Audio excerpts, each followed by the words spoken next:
Hola, ¿cómo están? Bienvenidas, bienvenidos a un nuevo capítulo de Influyentes acá en CNN Chile. Nuestra primera invitada de hoy es María José Nodón. Ella es decana de la Escuela de Gobierno de la Universidad Adolfo Ibáñez y también columnista de La Tercera. Activa participante del debate público, con ella hablaremos de los desafíos del gobierno, de las derechas y de un sistema político fragmentado. María José Nodón, la nueva decana de la Facultad de Gobierno de la UAI. Bienvenida a Influyentes. Muchas gracias y muchas gracias por la invitación. La verdad estoy feliz, Bueno, encantada. vamos a partir haciendo el análisis Ujú, político, que es algo que también tú haces, eres ujú. columnista, panelista. María José, ¿tú crees que la derecha, las derechas, han procesado el resultado del 17 de diciembre a lo que ya vemos que ha partido el año de cara a la definición que tienen que tomar, sobre todo en Chile Vamos, de asimilarse a republicanos, distinguirse de republicanos, tener un camino propio y cómo ver este año que es electoral además? Exacto. Mira, yo creo que es un tema clave y de alguna manera la derrota del 17, la última derrota, digamos, el segundo plebiscito, yo en cierto sentido creo que puso un escenario nuevo, reconfigura el escenario. Y ese escenario, en el fondo, viene de alguna manera como a equilibrar este auge que había tenido republicanos en su éxito. Entonces, de alguna manera, pone un escenario más parejo en el que se pueden tomar decisiones. Y yo en esas decisiones haría como dos distinciones distintas.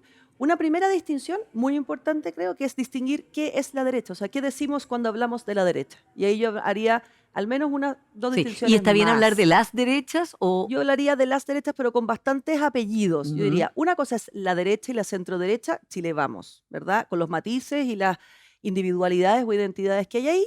Y otro es lo que coloquialmente podríamos decir la derecha dura, que es republicano, y toda la derivada que sale de republicano. Entonces, cuando uno mira ese escenario, tú puedes, digamos, decidir o distinguir, digamos, quiénes son las alianzas mejores.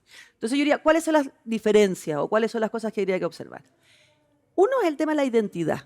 Es decir, ¿cuál es la identidad de esta derecha y centro derecha y la identidad de esta derecha, digámosle, Claro, dura o de ahí para allá, algo que, ¿verdad? que digamos de cara al último plebiscito se diluyó y César Exactamente. Barros y otros Eso llamaron como es. corderitos a Chile Vamos, Exacto. que fueron complacientes. Claro, y yo creo que eso es un error. O sea, eso es un error. Para mí es un error. O sea, creo que la pérdida de la identidad o asimilarse por una suerte de canto de sirena electoral es un error a todas luces. Un error que hemos visto además en la izquierda exactamente igual. Entonces, lo que yo creo que hay que distinguir, digamos, lo que puede ser un pacto circunstancial electoral con un objetivo y lo que es una coalición, que es una cosa completamente distinta. Entonces, en ese escenario, Chile Vamos, yo creo que tendría que, en términos de coalición, acercarse más hacia amarillos y demócratas y no a republicanos, porque creo que en ese sentido difieren en el fondo y en la forma. Entendiendo siempre que una coalición es un paraguas más amplio, donde lo que hay es, de alguna manera, una forma y un fondo común, pero es un espacio amplio donde puede caber distintas identidades, distintas eh, pulsiones, si tú quieres. Pero yo creo que ese es el lugar, o sea, Sí. correrse hacia el centro y no caer en el juego que hace, ¿no es cierto?, desde la derecha más dura, por un lado que es la derechita cobarde, digamos, sino que mantener esa identidad y tampoco transformar amarillo y republicano en derecha. Ellos no son de la derecha.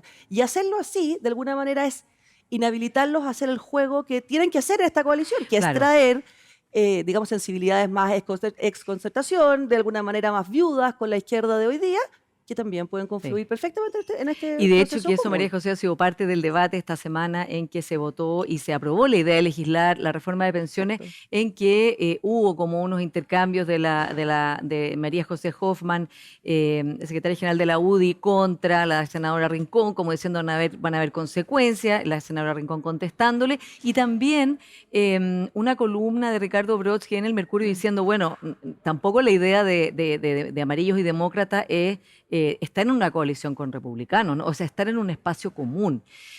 ¿Es posible este planteamiento que ha hecho, por ejemplo, el expresidente Piñera de hacer una unión desde republicano, amarillo y demócrata, o eso realmente es inviable? Mire, yo más que inviable lo veo no conveniente, que es distinto. Quizás también puede ser inviable, pero antes que eso yo creo que no es conveniente para la derecha y la centro derecha. Las disquisiciones de ayer respecto de la reforma previsional, creo que lo que están mostrando es la pulsión que hay en Chile. Vamos, esa dificultad que tú la planteaste desde el inicio, ¿verdad? Hay un grupo que tiene una seria desconfianza respecto de amarillos y demócratas y que cree que alejarse de republicanos de alguna manera es alejarse de la ola que sube. Yo creo digamos concretamente que sea un diagnóstico equivocado. O sea, a mí me parece que asimilarse a republicano es un error porque uno puede negociar desde la identidad, no puedes negociar si no tienes identidad. Y entonces me parece que en ese lugar hay una forma de hacer política fundamentalmente que es radicalmente distinto, que yo lo diría muy, digamos, entendiendo que los dos son actores democráticos y legítimos, no me parece que republicanos no lo sea, por el contrario, pero creo que en la gestión del disenso, en la gobernabilidad y en la gestión de la tolerancia y el pluralismo hay una diferencia radical. Y esa diferencia me parece que es importante marcarla, defenderla y no perderla en esta tensión con el corto plazo electoral. Y eso también es parte de lo que se criticó antes de la votación, ¿no? Por ejemplo, recuerdo Ernesto Tona, que en este mismo programa dijo, bueno, me parece que el proyecto de las derechas, digamos, que se estaba plebiscitando, no reconoce la pluralidad de nuestra sociedad, no reconoce el avance de nuestra sociedad, está invocando hacia una idea conservadora que es la de ellos, pero que no tiene por qué estar en una constitución. Dado el hecho, María José, que ya la información que tenemos hasta ahora de Ann Holster y de otras mediciones muestra que las mujeres fueron un factor clave en votar contra esa constitución, dado el hecho que también el mismo expresidente Piñera dijo en una entrevista a La Tercera, bueno, como uno de los errores mayores de republicanos fue alienar, usó esa palabra él, a las mujeres. Y también vino esta semana una entrevista a Juan Sutil en la segunda en que decía, como un error principal también, que republicanos tiene un techo, decía, y en segundo lugar, por segunda vez, alienó, no sé si usa la misma palabra, a las mujeres, o sea, tiene un problema ahí. ¿Cómo Chile Vamos logra no entrar en ese tipo de problema, en ese techo y en ese conflicto con las mujeres que ha tenido republicano, y lo se ha mostrado electoralmente, especialmente porque su candidata presidencial mejor aspectada y la que ranquea hoy día todas las encuestas, la alcaldesa Evelyn Matei, es una mujer que ha sido bastante, yo diría, bastante líder en términos de los derechos de las mujeres. De hecho, ya estaba bien contra la Constitución, diciendo que esto de poner en riesgo el aborto en tres causales, ella no le parecía para nada y pagó altos costos en su momento cuando ella votó a favor del aborto en tres causales. Recordemos que Carlos Larraín la llamó abortista. Entonces, ¿cómo se hace eso que estás planteando tú, a que hay que distinguirse, sobre todo en estos temas en que jóvenes, mujeres, los republicanos tienen un tema grave ahí? Chile Vamos tiene una mujer que es muy potente, pero que puede verse, digamos, imbuida en este ambiente. O sea, yo creo que la figura de Evelyn Matei representa muy bien lo que te estoy diciendo. O sea, nadie tiene ninguna duda de qué es lo que representa Evelyn Matei. O sea, tiene una identidad clarísima. Y esa identidad es capaz de defenderla incluso en encrucijadas complejas, como lo hizo respecto del proceso constituyente, ¿verdad? Y en ese momento en el que ella mueve la aguja, digamos, yo creo que se hace cargo de su liderazgo y expresa un modo de hacer política que yo creo que es el que tiene que tomar Chile Vamos. Es asumir que vivimos en una sociedad plural, diversa, distinta, y que la democracia es la gestión del disenso. Eso es la democracia. Y por lo tanto, esa gestión del disenso tiene que ver con la capacidad de gobernar, la capacidad de gobernabilidad. Eso no se produce en un escenario donde se sienten excluidos ciertos grupos, menos, por supuesto, las mujeres. Entonces, creo que ahí, en esa observación del proceso, por eso te decía al principio que más allá de los resultados uno u otro, creo que es un buen espacio de elecciones, de qué es lo que puede ocurrir y cuáles son los riesgos. Entonces, ahí me parece clarísimo que la versión más excluyente, la versión más digamos, rígida, que con mucha, digamos, legitimidad representa republicano. Yo no quiero, digamos, decir que esa postura no es legítima, me parece que es perfectamente legítima, pero no me parece que es la que debe mimetizarse Chile Vamos, sino que por el contrario, es tener una clarísima identidad, y eso significa entender cuáles son los valores de fondo que nos van a guiar, sí, y tener la capacidad de transformarlo en gobernabilidad, porque, ojo, no hay nada más virtuoso en política que una coalición con objetivo claro, pero sabiendo que para poder lograr tiene que estar, dialogar y negociar con aquel que piensa distinto. Si tú crees que el efecto es igualar,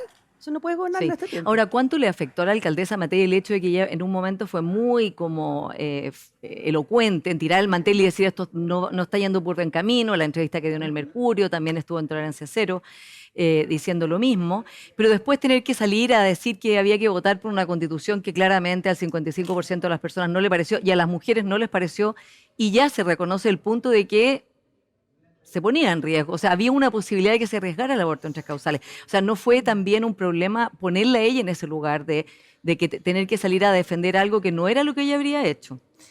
No, no lo veo como un problema, fíjate. Yo creo que las personas que aspiran a ser líderes y conductores tienen que tomar esos riesgos. O sea, era absurdo que Evelyn Matei no tuviera un papel protagonista en esa definición. Ahora, respecto del tema que tú tocas de las mujeres, yo creo que no se ponía en riesgo el aborto en 3 causales. O sea, Claro, y pero eso es otros abogados sí. Pero otros Entonces, abogados sí, claro. exacto. Entonces el punto, y yo creo que aquí Evelyn Matei lo hace muy bien, es justamente legitimando la diferencia, porque eso es lo que había que hacer aquí, es un ejercicio de ponderación. Y en ese ejercicio de ponderación, ella dice, mira, sumando, restando, reconociendo que hay ciertos elementos que me parece que deberían haber sido de otra manera, con otros énfasis o distintos, me parece que este es un proyecto constitucional que ayuda al país. Y eso es lo que hace, y eso me parece que es transparente, es legítimo y es claro. O sea, no veo yo que la desperfile, sino Sí. que muy por el contrario. Ahora, ¿está recibiendo la alcaldesa Matei fuego amigo? Porque hubo un tuit esta semana de la ex ministra y ex parlamentaria Marcela Cubillo llamándola a ser clara, a jugarse para pedirle a los parlamentarios de Chile Vamos que votaran en contra de la reforma de pensiones y diciendo el silencio no es opción, o sea, como sacándola al pizarrón. ¿Cómo se lee eso? ¿Cómo lo lees tú? Yo lo leo volviendo a lo que te decía al principio. Es evidente que en Chile Vamos hay 2 pulsiones, eso es evidente.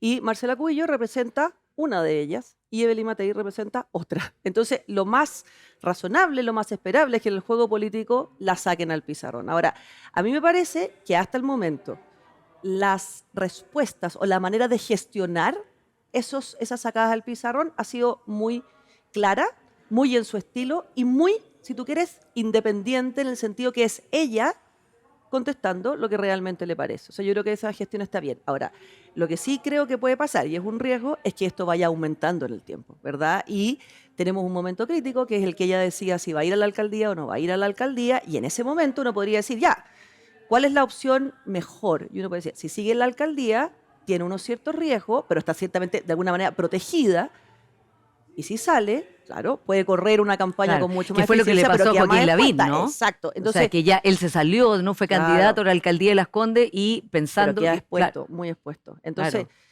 yo creo que hay que ponderar, hay que ver, no creo que haya que adelantarse, o sea, adelantarse en esto siempre es malo, pero no me llama ni la atención y creo que esto puede ir claramente aumentando porque esas tensiones Sí. internas se van a expresar.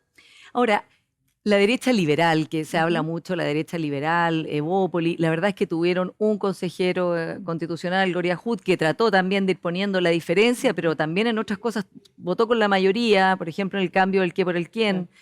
Eh, eh, ¿Existe todavía la derecha liberal o ya esta otra derecha dura o ultraderecha de José Antonio Kast ha ido moviendo todo hacia allá de manera de que este grupo ya quede muy menguado? ¿O existe todavía eso? Yo creo que existe, o sea, a la pregunta si existe o no existe, existe, pero es verdad que hay que entender todo esto en un proceso mucho mayor y el auge explosivo de republicano es una pulsión obviamente muy fuerte respecto de ese espectro que lleva, digamos, a la derecha naturalmente a acercarse. Mi postura, no tan compartida, es que el hecho de que Republicanos no haya sido capaz de llevar con éxito el segundo proceso constitucional, de alguna manera es una contrapartida a esto. O sea, es decir, mira, esa pulsión no es exclusivamente republicana, los votos que tiene son mucho más representación de otros elementos de la política, ¿O de una descontento? exactamente, de un descontento general, de un votar por los que no son los otros, por un apostar por la novedad, lo que tú quieras. Muchas lecturas, pero no son necesariamente republicanos. Entonces, lo que yo, digamos, de alguna manera me quedaría como lectura final es que aquí hay ciclos políticos cortos, muy cambiantes, y que creer que subirse a la ola de esos ciclos es lo correcto, me parece a mí que es un error. Y por Sí. lo tanto hay que mantener más bien una visión de largo plazo, muy difícil de articular con los ciclos electorales, pero que te obliga a pensar quién eres y qué quieres. Y sobre todo a pensar que no basta con ganar la elección, después hay que gobernar. Claro. Y eso parece que está como de alguna manera perdido. Claro, y que eso es el gran tema, ¿no? O sea, lo que cuesta es mucho más fácil ganar una elección que después poder gobernar y pasar alguna legislación.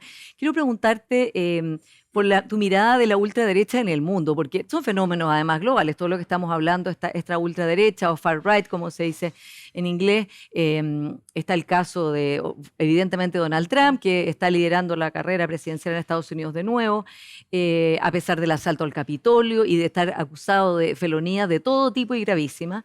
Está el caso de Javier Milei, por ejemplo, que muchos republicanos se sienten muy identificados con Javier Milei, y que incluso consideran que hay pulsiones dentro del Partido Republicano de ir más hacia la derecha todavía de lo que está hoy día el partido José Antonio Kast.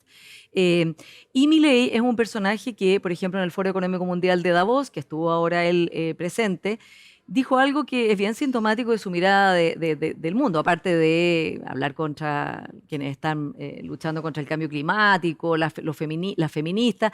Dijo, al final, como centristas, socialdemócratas, comunistas son todos lo mismo, ¿no? Esa es como una mirada muy distinta de la derecha tradicional en todo el mundo y también de lo que ha sido la trayectoria de Chile Vamos, en el sentido que se han entendido con la centroizquierda desde la transición a la democracia. ¿Cómo se enfrenta estas figuras que empiezan a tirar toda la energía hacia ello con personajes tan disruptivos como es Javier Milei y una agenda además más disruptiva todavía?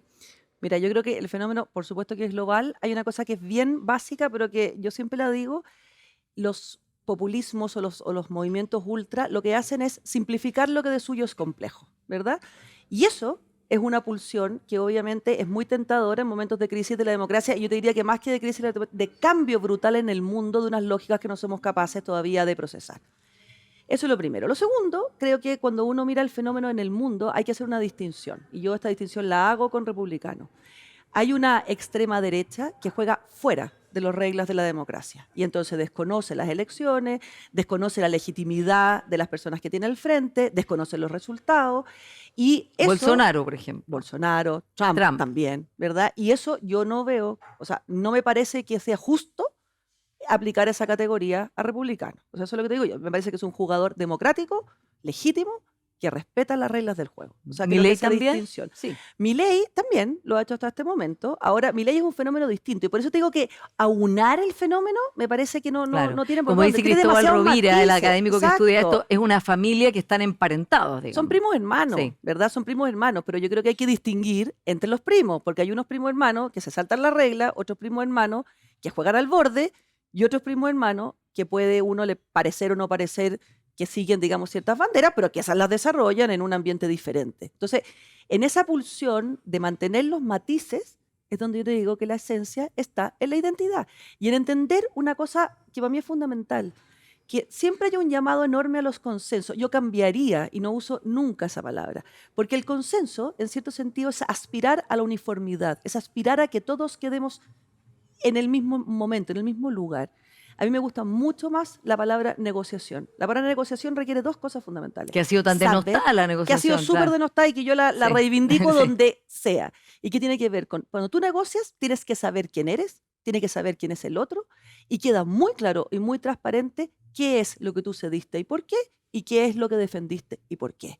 Y yo creo que hoy día la gestión del disenso, del conflicto, en sociedades complejas, en sociedades con muchas pulsiones, no tiene otra salida. O sea, eso es. Sí. Y lo vimos ayer en pensiones, lo vamos a seguir viendo en salud, lo vamos a seguir viendo en educación. Y si la lógica es el todo o nada, la lógica es moralizar la política, o sea, ponerlo en código no de eficiente, no eficiente, productivo, no productivo, vamos para adelante o no, sino que bueno o malo, amigo o enemigo, no hay posibilidad. Y en ese sentido, María José, ¿cómo ves la evolución del gobierno y la figura del presidente Boric? En que, si uno lo compara con el presidente de Colombia, Petro, por ejemplo, que se ha radicalizado frente a no tener mayoría en el Congreso, en fin, el giro del presidente Boric ha sido más hacia el centro, a gobernar con la centroizquierda y a tratar de encontrar consenso. Se vio en pensiones, que es lo que propusieron y que tampoco digamos, no se aceptó gran parte de lo que se había propuesto, pero al menos la idea de legislar es bien distinto de la idea del programa del presidente Boric. Pero hay otros de su misma generación que no están en la misma idea, ¿no? Que no han avanzado hacia allá o no ven la necesidad de ir hacia posiciones donde haya una posibilidad de encontrar algún tipo de acuerdo para sacar adelante una agenda. ¿Cómo ves al presidente? ¿Cómo ves a su generación gobernando? Mira, lo veo muy distinto a los dos. Yo creo que como generación, es una generación que llegó al poder sin reflexionar respecto de lo que era el poder. Y ese proceso de reconversión respecto de lo que efectivamente es gobernar, yo creo que ha sido muy dispar entre sus grupos, digamos, los partidos que lo acompañan y el mismo presidente. Yo veo al presidente, como dices tú, con un giro hacia el centro, tomando decisiones y riesgos que hace un año no los hubiera tomado. A mí en alguna de ellas me cabe alguna duda de con cuánta convicción, ¿ya? Pero lo ha hecho. Muy por el contrario, veo, digamos, a su equipo, al grupo que lo acompaña, el Frente Amplio, digo, no digamos, el grupo del Socialista Democrático, y entonces creo que se genera una tensión muy profunda, que la vimos ayer, ¿no es cierto?, con el diputado Ibáñez, muy profunda entre ellos, y que en cierto sentido dificulta la toma de decisiones. Y lo segundo que te diría es que yo creo que esa misma situación de haber llegado al poder sin reflexionarlo hace que sean profundamente desprolijos. Entonces, muchos de los problemas que se generan tienen que ver, piensa por ejemplo todo el tema del lobby Salaquet, tienen más que ver que con una conciencia, que yo creo que no había ninguna mala fe, por ejemplo, en ese escenario, con una desprolijidad enorme, o sea, con errores que son autogenerados y que lo complican muchísimo. Entonces yo diría que ahí hay como una tensión bien importante. Ahora, sí creo que de base, y esto no hay que olvidarlo, hay una concepción ideológica del Estado, de cómo las cosas deben ser, y en el caso concreto de la reforma de pensiones, yo creo que se dan los tres elementos. Primero, es una reforma de pensiones que, más allá del debate del 3 o el 3, que ese debate, dejémoslo de lado, no aborda realmente lo que debe abordar una reforma de pensiones, es decir, que es asegurar que en el plazo que viene, digamos 10 años, 20 años, las pensiones aumenten. Yo creo que ahí hay severas discusiones técnicas que están de alguna manera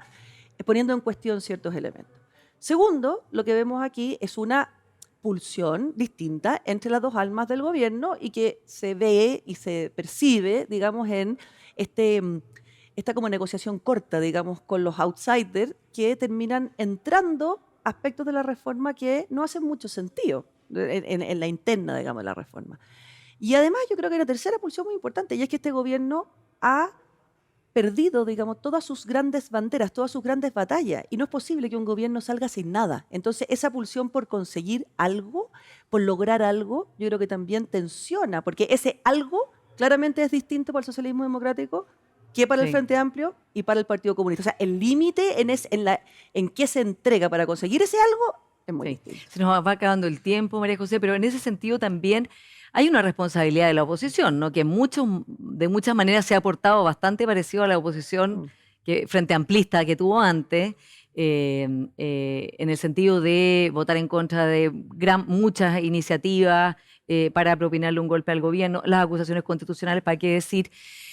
En este escenario chileno y mundial de polarización, fragmentación política, cortoplacismo, por un lado, pero que sabemos que si nuestra democracia no produce acuerdos que le mejoran la vida a la gente, estamos pavimentando el camino para un populismo disruptivo.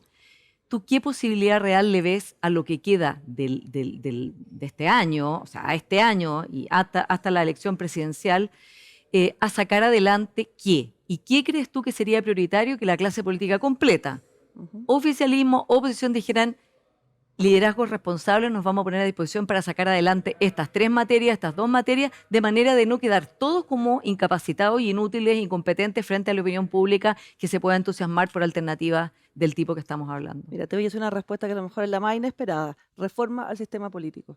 Y con una característica muy, muy compleja. Y es que tiene que reformarse el sistema político, pero tienen que ser capaces de comunicar que esa reforma no es para satisfacerse a sí mismo. Claro. O sea, que la ciudadanía no la vea como una vez más los políticos trabajando para sí, Claro. sino ser capaz de comunicar que ahí está la clave para destrabar el sistema, sin el cual todas las otras negociaciones o todas las otras reformas... Y que son los umbrales y la disciplina partidaria, ¿no? O sea, poner el umbral del 5%. Eso, yo diría, mira, metas cortas. O sea, eso rápido. Y además, ojo, porque ahí habrían dos estrategias. Una que es salir hacia afuera y vender la reforma al sistema político como la gran reforma. Eso es imposible, porque la ciudadanía jamás va a entender, digamos, que eso dice relación como con lo que ellos están pidiendo, cómo se conecta, es imposible.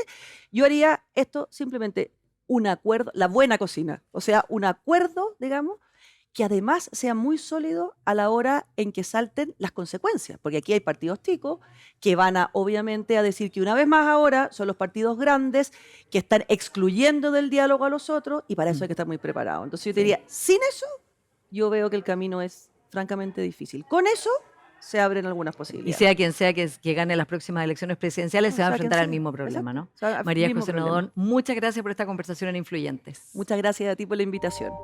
Y antes de irnos a una pausa, les cuento que nuestra siguiente invitada es la senadora Jasna Proboste. Jasna Proboste es ex ministra de Educación y es candidata presidencial. La actual senadora ha sido líder de las críticas contra el Ministerio de Educación tras el paro del Servicio Local de Atacama. Con ella hablaremos de educación, política y el futuro de la democracia cristiana. Espérennos.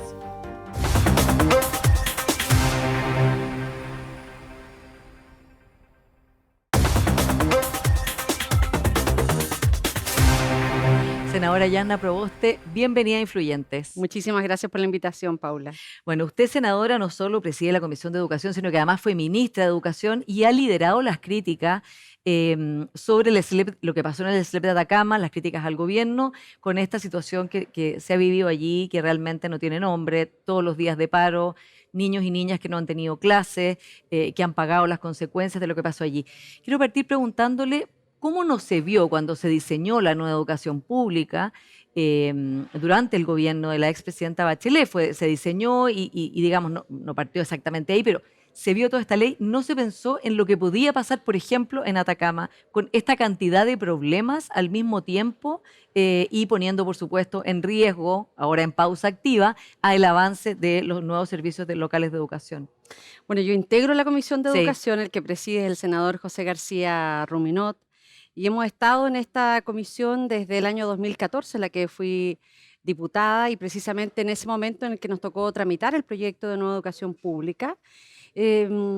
Cuando uno mira las iniciativas legales a partir de lo que uno conoce en el territorio, y está allí en la historia de la ley, lo veíamos este fin de semana, hay más de 500 menciones en ese momento a la diputada Proboste, porque teníamos serias dudas de cómo se implementaba. No teníamos ninguna duda en que la crisis de la educación municipal ya no daba para más, Claro. y que había que buscar un nuevo modelo de gobernanza, pero precisamente que este fuera una alternativa para ofrecer a las familias una nueva educación pública, tuvimos muchas dudas. Esta ley comenzó a operar a fines del gobierno de la presidenta Bachelet, le tocó a ella instalar algunos servicios y el grueso de la implementación le correspondió al gobierno del presidente Sebastián Piñera, con muchas dificultades. Mire, además, particularmente el Servicio Local de Educación Pública de Atacama se implementó en medio de la pandemia. Nosotros, en virtud de aquello, presentamos un proyecto de ley para postergar la entrada en vigencia. Bueno, no fuimos escuchados en esa oportunidad, y ahora poco también, para ser bien Pero honesta, digamos que frente a las o sea, dificultades tuvieron que- mucha influencia en que finalmente quedaran en pausa activa, como se dice en Nuevo SLEP. Bueno, sí, porque ¿sabe lo que ocurrió, Paula? Mire, yo creo que una de las principales dificultades es que aquí, en la Comisión de Educación, tenemos una participación de senadoras y senadores del amplio espectro político, desde republicanos hasta el Partido Socialista, pasando por la UDI, Renovación Nacional, la Democracia Cristiana, pero para nosotros ese no ha sido un impedimento para ver en que estamos enfrentados a una crisis muy profunda en materia de educación. El problema es que esa crisis que nosotros vemos parece invisible a los ojos del gobierno. Y más aún cuando uno mira en que quienes hoy día están en el gobierno entraron a la vía política en una lucha en las calles demandando una mejor calidad de la educación, y pareciera que en el camino, para nuestra decepción, en el camino algo pasó, porque cuando esos dirigentes llegan a la Moneda ahora nos dicen que está todo bien y no quieren enfrentar, actuar respecto de los problemas que estamos mirando. Y transversalmente en la Comisión de Educación, primero estuvimos en el territorio, escuchamos a todos los actores mucho antes que se desatara ya esta crisis, ya en el mes de junio. Es un poco, Paula, cuando uno dice, mire, todo esto crujía, Y de repente no explotó. quisieron escuchar, no quisieron ver las alertas que estábamos dando a conocer, y ya esto terminó en el mes de septiembre. Nosotros como comisión estuvimos en el mes de junio. Todos los integrantes de la comisión sesionamos en el colegio de profesores, invitamos a todos los actores, Y además hubo 24 informes de la Contraloría advirtiendo, además de informes ¿no?, de la Contraloría, auditorías internas del Ministerio, Sí. auditoría que por lo demás, Paula, nos negaron por ley de transparencia. Tuvimos que recurrir al Consejo para la Transparencia con acciones legales para que nos entregaran un informe de auditoría que además todas las auditorías tienen que ser públicas. lógico. Entonces hay una Sí. opacidad, hay un no querer ver la crisis que está ocurriendo. Entonces duele mucho que una generación, insisto, que estuvo en la calle, que surge a la vida política desde los movimientos estudiantiles en la calle demandando una mayor calidad, cuando esos mismos representantes llegan a la moneda, nos intentan decir que aquí está todo bien. Senadora, ¿y usted que conversó con el ministro Cataldo, la Comisión de Educación del Senado logró esto de la famosa pausa activa, de ver, en el fondo, hacer un alto y ver antes de que se sumaran nuevos? Y usted tuvo una reunión con el presidente también, de la cual se dijo como un resumen después de que el presidente habría reconocido que estaban en un déficit en su gobierno en materia de educación. ¿Fue así como se lo planteó el presidente? ¿Y siente usted que después de toda esta conversión y todo lo que ha pasado, el gobierno sigue en el mismo pie, tanto el ministro Cataldo como el presidente Boric, o había un cambio o una mejora? Bueno, mire, a mí me tocó hablar incluso antes que asumiera con el ministro Ávila, contando todas las dificultades. Ya antes que asumiera habían informes de la Contraloría, se los entregamos, le dijimos todas las dificultades que había. No solo no hicieron nada, sino que profundizaron la crisis. Uno de los elementos que estaba siempre a la base de la crítica a la educación municipal es que esto se prestaba para la politización, por el ciclo político. Bueno, mire, el Servicio Local Público de Atacama es la expresión de lo peor de aquello. Es la politización absoluta, sin tener perfiles adecuados, en donde esos funcionarios se subían los grados, o sea, se juntaban y decían, mira, Paula, yo creo que, ¿qué te parece que tú te subas los grados? Ya, sí, súbeme los grados. Ese era el nivel de problemas que existían. Y bueno, luego con el ministro Cataldo también hemos conversado, y la frase que usted señala es la frase textual que el presidente dijo en la reunión hace algunos días con la Comisión de Educación del Senado. Se la habíamos pedido hace 8 meses atrás, y luego, bueno, logramos un acuerdo en la tramitación de la ley de presupuesto con el ministro Mario Marcel, en donde se establecieron una serie de compromisos, entre ellos poder hacer esta pausa activa a los servicios locales de educación. Y el presidente, tal como usted lo señala al comienzo, dice, mire, yo reconozco que estamos en deuda, hemos tenido una gestión deficitaria y lo asumo como una responsabilidad personal. Y de ahí ha cambiado esto, porque es un reconocimiento bastante fuerte, digamos, ¿no? Como reconocer que en un área tan importante para todo el futuro de Chile y para el presente de todos esos niños y niñas hay un déficit de gestión, con las crisis de los SLEP, siendo Atacama el símbolo, otros no están funcionando mal. ¿Ha habido un cambio de ahí en adelante? Y el ministro Cataldo, ¿cómo lo observa usted de ahí en adelante? Lo que pasa es que no es solo Atacama lo que funciona mal. Atacama se sabe porque primero tenemos comunidades muy organizadas. Y por otro lado, uno también ha asumido este rol de, a veces poco grato, incómodo seguramente para el gobierno, pero yo he tomado esto con mucha fuerza y convicción porque entiendo lo que está en juego en nuestra región. Pero estos problemas los tenemos en Colchagua. De hecho, yo misma he ido al Ministerio Público, me he reunido con el fiscal nacional por problemas en materia de corrupción, en Iquique, en servicios que incluso llevan pocos días de estar funcionando. Ya tenemos dificultades.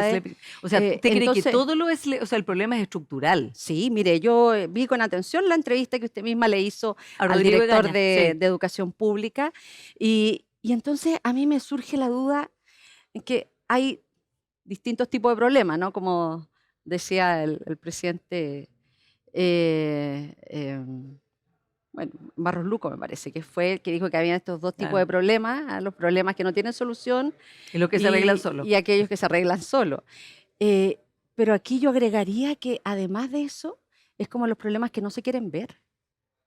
Porque aquí no se quieren ver los problemas que existen en los 11 servicios locales que están funcionando y en los que vienen prontamente. Mire, el Congreso le dijo al gobierno en noviembre del año pasado que era necesario hacer una pausa, dedicar toda la energía a arreglar los 11 servicios locales que están funcionando. Luego el gobierno, noviembre, diciembre, en la ley de reajuste presenta una indicación para abrir un nuevo servicio local, se la vuelven a rechazar en la Cámara de Diputados, luego presenta en enero otra iniciativa para volver a aperturar un nuevo servicio local, le vuelven a decir que no. Entonces, uno dice, aquí pareciera que no quieren ver el problema. ¿Y qué nota, usted que es profesora además y que fue ministra de Educación, qué nota le pone al ministro Cataldo?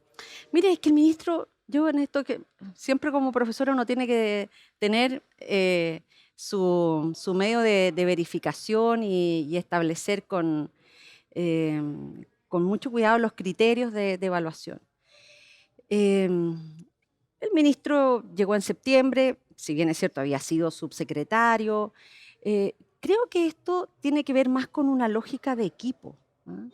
Yo creo que tenemos problemas a nivel de subsecretarías, tenemos problemas a ¿Cuál nivel subsecretaría en la particular? subsecretaría de Educación. Este problema, mire, el paro en la región de Atacama, que duró 83 días, se pudo haber resuelto mucho antes. No tengo ninguna duda de ¿Y fue eso. responsabilidad de la subsecretaria no haberlo resuelto antes? Es una responsabilidad del equipo, sin duda, del ministerio. Ahora, ¿es salvable la nueva educación pública? Porque también, incluso Raúl Figueroa, exministro de Educación del presidente Piñera, que no estaban a favor de la nueva educación pública, pero les tocó implementarla, decía que la idea no era volver atrás porque no se podían hacer mega cambios tras mega cambios. Entonces, en lo concreto, senadora, usted que conoce bien la realidad, ha estudiado mucho el tema, fue ministra, ¿cómo se arregla esto concretamente? Ya que vemos que hay está el problema. El presidente le dice, el presidente de la República, que se compromete a arreglarlo, pero usted no ve que esto se esté moviendo y seguimos, en el fondo, en esta pausa activa, que es un nombre bonito, pero que en el fondo significa que nos quedamos un poco en suspenso. O sea, la pausa activa era no seguir Escalando. incorporando Claro. nuevos servicios locales. A pesar de eso, igual el gobierno insiste en incorporar 4 más este año. Era dedicar toda la energía a arreglar los 11 servicios locales que están funcionando. Era hacer una campaña muy fuerte en los meses de enero y febrero para tener las condiciones mínimas habilitantes que permitan en marzo del año 2024 tener certezas para las familias en que vamos a tener un año normal. Mire, es muy doloroso, Paula, cuando uno llega, me tocó estar este fin de semana en los sectores cordilleranos de nuestra región, bien a la cordillera, cerca del Salar de Maricunga, con comunidades indígenas. Cuando bajábamos, hicimos un alto en la comunidad de Sol Naciente. Y ahí había una familia que me decía, mi hijo va primero medio y no tiene establecimiento educacional. ¿Pero cómo? Le digo yo, bueno, no, porque ahora como hay que meter los datos a la plataforma, postularon a un solo colegio. Y cuando uno empieza a indagar cuál era ese colegio, yo le digo, mira, hoy día nadie puede hacer ninguna gestión personal para eso, porque es un sistema aleatorio. Bueno, pero me dice, ¿sabe qué? Yo no quiero que vaya a ninguna escuela de los SLEP. Toda la región está entregada a los servicios locales en Atacama. Es la única región en Chile que todas las comunas hoy día dependen de Claro. servicios locales.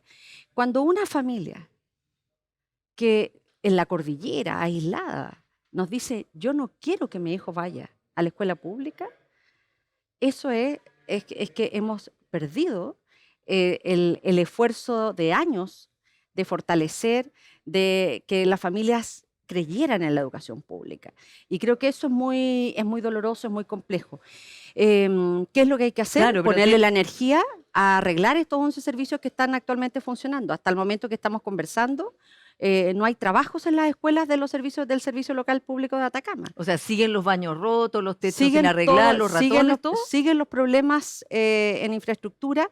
Durante el mes de septiembre a diciembre se abordaron las condiciones mínimas de funcionamiento, o sea que uno abriera la llave, que saliera agua, que estuvieran los vidrios, pero habían condiciones de mediano plazo que eran las que tenían que enfrentarse en los meses de enero y febrero, y ahí están entrampados en pura burocracia, que hicimos la licitación, que la licitación quedó desierta, que vamos a hacer trato directo, y estamos ya para la vida pública terminando el mes de enero. Entonces uno dice, mire, aquí el problema claramente de este gobierno, de esta administración, ha sido la gestión. Probablemente cuando usted o cualquiera de nosotros va a un colegio que está relativamente bien, son colegios que se construyeron o en el gobierno del presidente Lago o en el gobierno del presidente Frey.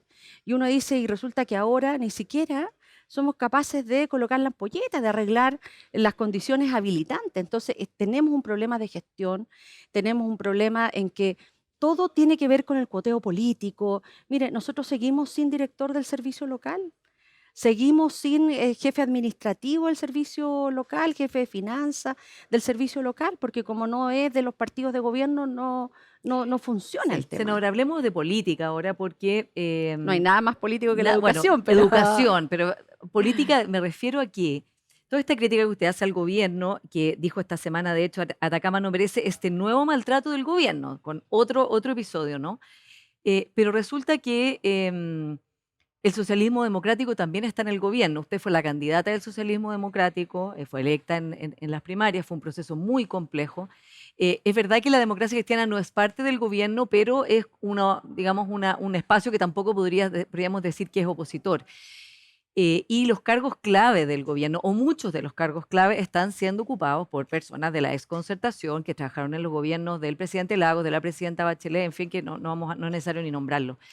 ¿Cómo está viendo usted a este gobierno de cara a que también aquí, estas personas que tienen estos déficits de gestión, también algunas de ellas son parte del mismo grupo con el que usted ha trabajado toda su vida en los gobiernos de centro izquierda?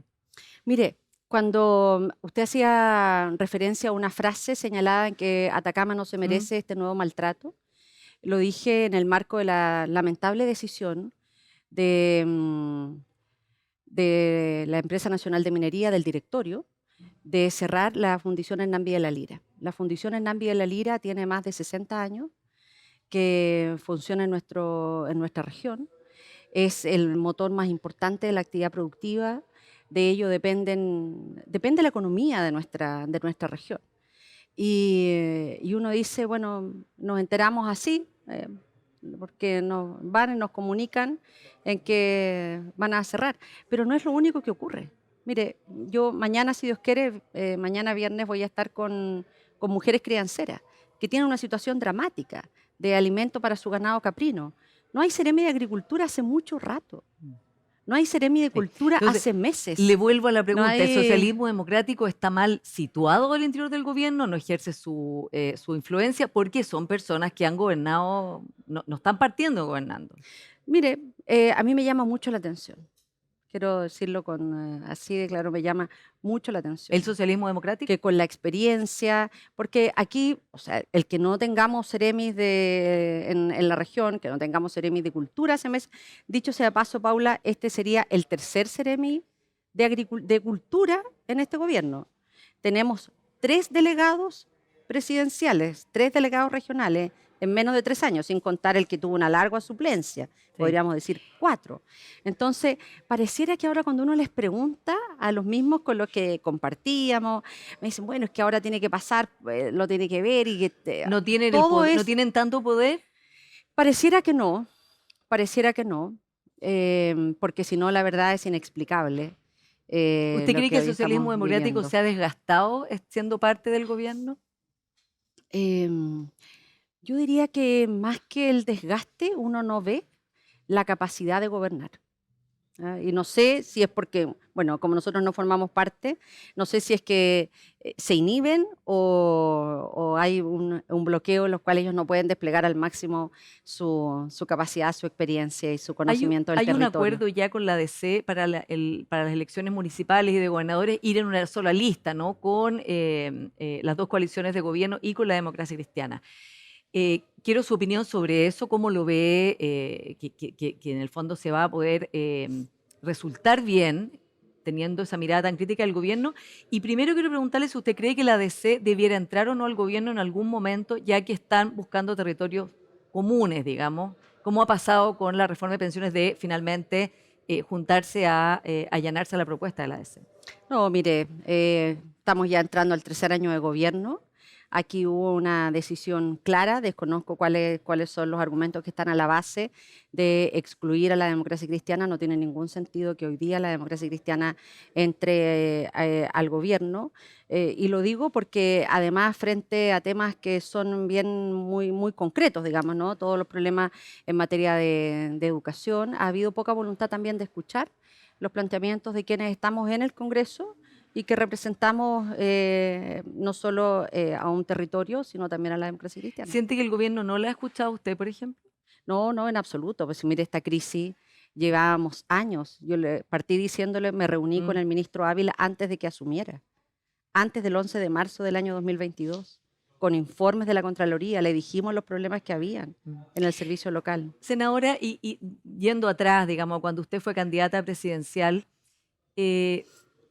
con toda la complejidad que tuvo esa elección, en que finalmente, bueno, pasó a segunda vuelta José Antonio Kast y el actual presidente Boric, ¿qué es lo que a usted le parece que fue como más complicado, negativo, de cara a que se rompiera la unión de la centroizquierda y la izquierda, ¿no? En el sentido de que la democracia cristiana quedó fuera, siempre había gobernado la democracia cristiana junto con el Partido Socialista, con el PPD, con todos los demás socios, e incluso con el Partido Comunista en lo de la nueva mayoría. O sea, ahí se rompió. Bueno, mire, primero yo, finalizada la primera vuelta, no tuve ninguna duda en manifestar públicamente nuestro apoyo al presidente Gabriel Boric. Es más, cuando uno mira las cifras de Atacama, en la primera vuelta el presidente salió tercero o cuarto. Dejémoslo en tercero. Y nos dedicamos a trabajar para revertir esa situación y esos resultados en la segunda vuelta. Y fue así, en la segunda vuelta el presidente Boric fue la primera mayoría de nuestra región. Entonces menos se entiende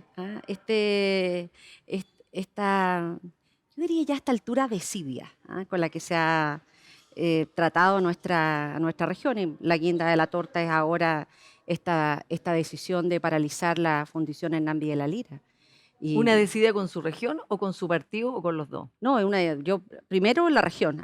Yo en eso soy ante todo. Primero, yo como digo, Atacama primero, para mí es lo más significativo. Y luego, para nosotros también todavía nos cuesta entender con quienes convivimos durante tanto tiempo, que hicimos gobierno juntos, que tuvimos grandes logros para el país, en que no tuviesen la más mínima voz de decir, bueno, ¿por qué se excluye a un partido? Sobre todo en momentos en donde el gobierno necesita buscar ¿Se refiere al Partido Socialista, por ejemplo? No, me refiero a todos, para no hacer ninguna distinción. Yo no le asigno más o menos responsabilidad a unos que otros. Todos caminamos juntos durante mucho tiempo. Pero bueno, mire, nosotros a pesar de eso en el Senado, igual hemos tenido siempre una convivencia con las demás fuerzas políticas de centroizquierda. Tanto es así que la definición de la mesa del Senado, hoy el vicepresidente es un integrante de nuestra bancada que fue apoyado por todas las bancadas de la centroizquierda. Por lo tanto, yo hago una distinción respecto de lo que es nuestra convivencia, nuestro diálogo, nuestros acuerdos en el Senado, en nuestro espacio desde donde hacemos política, y otra la decisión del gobierno y su entorno más cercano, ¿no? Senadora, se nos acaba el tiempo, pero usted ve de quién... Como decía, la DC quedó excluida del gobierno, ahora han llegado a acuerdos, pero usted dice no es el momento de entrar a un gobierno si ya este gobierno se está, digamos, en su segunda mitad. De aquí al futuro, la DC, el socialismo democrático, esos dos grupos, ¿debieran ir juntos? ¿Y cómo ve usted de viable o es buena o no la idea de que la expresidenta Bachelet vaya a una tercera aventura presidencial, a una tercera oportunidad presidencial, ya que las encuestas muestran que ella sería la persona de todo el sector que tendría más posibilidades de cara a Evelyn Matei y José Antonio Kast? Mire, yo soy una persona que en política creo en la unidad y en la unidad más amplia de las fuerzas progresistas. Hago esta distinción porque digo, mire, ya entrar a las postrimerías de un gobierno no tiene ningún sentido, ya aquí hubo una manifestación de excluirnos. Para nosotros nunca va a haber una disposición de excluir a nadie, a ninguna de las fuerzas progresistas. Creo que hoy nos necesitamos más que nunca.